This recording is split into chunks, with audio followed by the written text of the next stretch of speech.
Es el sol que va muriente entre nubes silenciosas,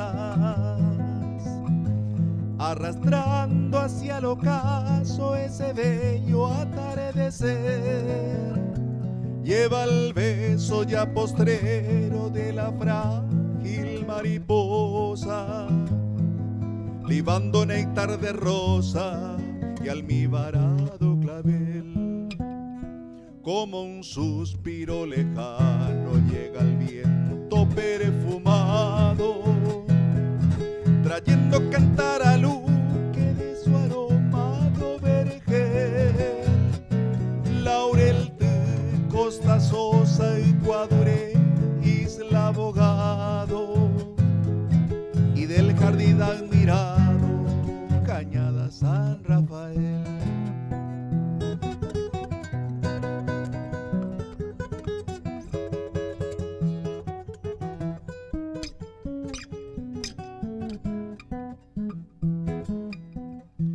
Allá lejos se diluye cual mensaje del ensueño, entre rayo agonizante, Maca y Maramburé.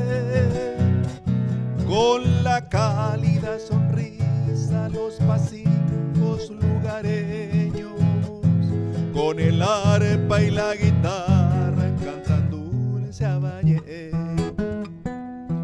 Retacito de mi patria acunado entre azucenas, donde moran los jilgueros del Edén y Tanguá.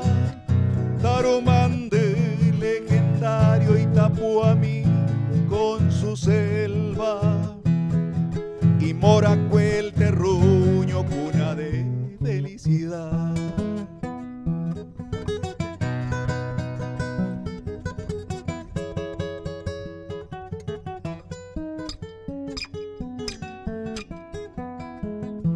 Ica, Zárate, Isla rivalizan en belleza con la más verde campiña de Cuacaranda, el grandioso Campo Grande y también Cuba de Ser.